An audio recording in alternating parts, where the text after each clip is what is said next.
Oh, tadi dah ada syarikat tu saya dah sebut. Okey. Berapa kutipan cukai rokok dan arak oleh kerajaan? Ini jumlah kutipan duty import, duty excise dan cukai jualan ke atas rokok dan minuman keras bagi tahun 2008 adalah berjumlah 4,4 bilion ya, atau 4,481 juta, iaitu 1,502 juta bagi minuman keras dan 2,979 juta bagi rokok. Ini pun banyak juga ni ya, hasil daripada. Soal RPGT saya nak sebut sikit sebab PJ yang Muhammad PJ Utara pun ada sebut ya, dan banyak ramai yang sebut. Sebenarnya ini apakah kita tidak menampakkan perubahan dasar mengapa kita lakukan RPGT walaupun 5% ya. Saya ingin nyatakan bahawa kita dapat mendengar semua pandangan dan permintaan supaya kerajaan meneliti semula cadangan ini, dan cuma buat masa ini bagi pihak kerajaan kalau kita kira dari segi pertimbangan untuk mendapatkan hasil, langkah ini dijangka akan membawa masuk 504 juta, setengah bilion lah kepada kerajaan. Namun begitu, seperti yang saya katakan, kalau ada 1-2 perkara dalam belanjawan negara yang diumumkan baru-baru ini yang menimbulkan reaksi rakyat yang nampaknya kurang bersetuju sedikit, saya akui bahawa RPGT dan juga kredit kad lah ya, jadi 2 perkara itu. Jadi kita mengambil kira lah, mengambil maklum reaksi-reaksi ini bukan sahaja di dalam Dewan Yang Mulia ini tetapi juga di luar Dewan, dan mungkin ini akan dapat dibincangkan di peringkat kementerian. Senang. Pendek saja, sebab masalah RPGT ini seperti apa yang saya katakan tadi, kita faham bahawa kerajaan perlu mencari wang daripada sources yang tak sama yang lain, tetapi masalahnya tahun ni kita boleh jadi dapat 500 juta daripada RPGT, tetapi ada negative impact long term bagi investment in property sector bagi Malaysia, sebab orang pelabur luar negeri ni semua bila datang ke Malaysia, mereka takut bila masa macam polisi kerajaan tak cukup wang, naikkan cukai, kerajaan ada wang, kasih liberalisasi. So masalah flip flop ni terjadi. So kita perlu settle this image problem yang Malaysia ada sekarang. Terima kasih Muhammad. Ini pandangan yang baik ya, yang kita akan ambil kira. Yang berhormat Arau, saya nampak sudah masuk, jadi kita bagi mengenai IJN juga disentuh oleh Yang Berhormat Pasir Mas. Satunya untuk memperkukuhkan sebagai institusi nasional, keduanya bolehkah ianya dijadikan sebagai IPTA ya. Pada masa ini IJN dimiliki sepenuhnya oleh kerajaan dan saya rasa isu soal perswastaan apanya tidak timbul. Antara langkah jangka masa panjang ke arah menjadi institusi penjelasan Yang Berhormat Menteri, sebab kita telah baca dalam surat khabar bahawa ada banyak pihak nak ambil alih itu dalam itu IJN itu. Bolehkah Yang Berhormat Menteri memberikan penjelasan di sini bahawa IJN tak akan diambil alih oleh sesiapa dan akan kekal oleh itu equity hanya dikawal oleh kerajaan sahaja. Ya, terima kasih. Okey, pertamanya memanglah kalau ada ya, kalau ada sesuatu yang menarik itu ramai yang minat, biasalah. Ramai yang minat, tapi tidak semestinya yang tuan hak diri itu berminat ya. Jadi soal orang nak beri jaminan lah Yang Berhormat Menteri bahawa tak akan ada sesiapa memberikan itu peluang untuk mengambil alih IJN, oleh kerana IJN ini adalah boleh kata dimiliki oleh rakyat melalui kerajaan.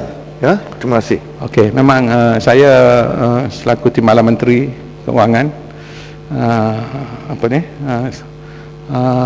boleh menyatakanlah ya bahawa bagi pihak Kementerian Keuangan, bagi pihak kementerian lain saya tak tahulah, saya tidak nak boleh bercakap bagi pihak kementerian lain. Bagi pihak Kementerian Keuangan, saya kira kita tidak bersetuju untuk diswastakan IJN ini. Kalau itu yang dikehendaki oleh Yang Berhormat. Cukuplah tu. Ada lagi? Okey, rasa. Terima kasih Tuan Pengerusi. Terima kasih Yang Berhormat Timbalan Menteri. Sedikit berkenaan dengan IJN, saya memang juga meminta supaya kalau kerajaan ada komitmen, supaya ada buat satu komitmen IJN itu tidak akan diswastakan. Kerana saya sendiri juga pernah mendapatkan rawatan di IJN dan saya tahu bahawa IJN itu memang top class, dan memang kepada rakyat Malaysia yang miskin yang tidak mampu untuk pergi ke private hospital, IJN itu adalah antara tempat yang menyelamatkan mereka. Yang saya nak tanya sedikit ialah berkenaan dengan kod 16000 kumpulan wang tabung bantuan perubatan. Ini ada berkaitan dengan IJN. Kerana IJN itu sebenarnya tidak murah juga. Tetapi kebanyakan orang miskin, kalau mereka tak ada kemampuan, apabila mereka mendapatkan rawatan di IJN, mereka boleh minta bantuan daripada tabung bantuan perubatan ini. Tetapi apa yang menghampakan saya ialah tahun ini sebenarnya peruntukan ini telah dikurangkan. Tahun lepas ialah 20 juta. Tahun ini hanya diperuntukkan 10 juta. 10 juta memang tak cukup. Kerana ramai yang pergi IJN, mereka minta bantuan tabung perubatan ini. Jadi saya mengharapkan supaya kalau boleh, bukannya dikurangkan kepada 10 juta, tambah 10 juta daripada tahun lepas, jadikan 30 juta untuk bantu kepada orang miskin. Adakah cadangan ini boleh dipertimbangkan? Kerana Seri Gading pun sudah sokong. Terima kasih. Terima kasih Yang Berhormat. Tadi pun saya rasa saya dah bagi jaminan kepada Bangsa Maju tadi. Jadi rasa nak suruh jaminan sekali lagi.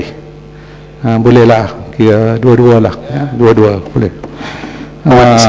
Cuma yang tabung ini saya nak sebut, tabung ini sebenarnya saya tak tahu ini tabung IJN khususnya, tapi saya terlibat dalam perbincangan peruntukan belanjawan. Kita memang bagi tambahan kepada tabung ini untuk seluruh hospital di Malaysia, untuk orang susah ni, sebab kita dapati ramai yang miskin kadang-kadang bukan saja datang tak mampu nak bayar rawatan, tetapi juga kadang dah kehabisan wang nak balik ke tempat pun sebaris tak ada. ayat.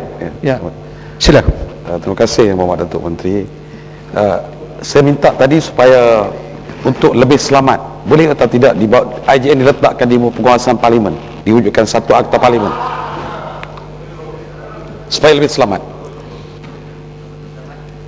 Itu satu saya tak boleh bagi jaminan sebab saya tidak ada kuasa. Saya harap Yang Berhormat janganlah minta saya bagi benda yang saya tak boleh keluar kemampuan saya, ya. Nak berjuang untuk perjudian pun dah satu hal, ni nak minta nak minta saya Tan Sri Pengerusi, kalau diizinkan oleh ahli-ahli Yang Berhormat, kerana kita pun dah berbincang panjang lebar, yang lain-lainnya kalau kita lihat semula dan kita susun dan kita hantar kepada Yang Berhormat berkenaan, boleh ke tidak dipersetujui? Kalau itu dipersetujui. Terima kasih Tan Sri Speaker.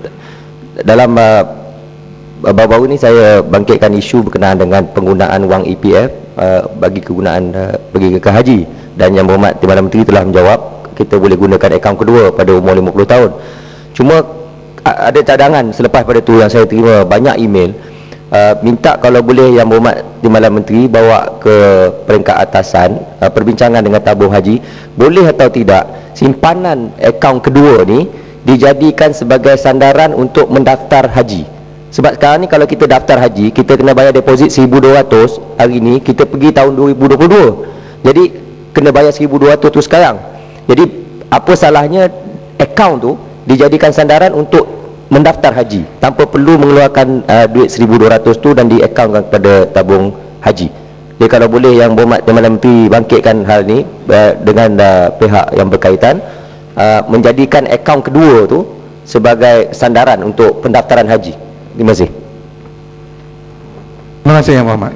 Saya bukan sahaja akan berbincang dengan lembaga tabung haji, tetapi juga dengan KWSP supaya kita dapat selaraskan kedua-duanya, ya, Yang Berhormat. Tujuan ini cukup baik sekali. Jadi di mana boleh diperlonggarkan, ya, kita akan buat. Soal peruntukan 10% daripada peruntukan belanjawan ini akan dimanfaatkan ataupun disasarkan untuk kaum India, saya tidak boleh memberi jaminan kerana saya tak tahu detail dia, ya.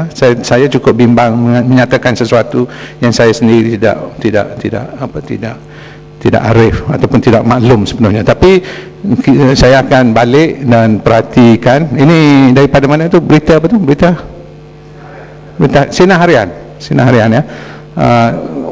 Sebutan oleh apa? Menteri mana?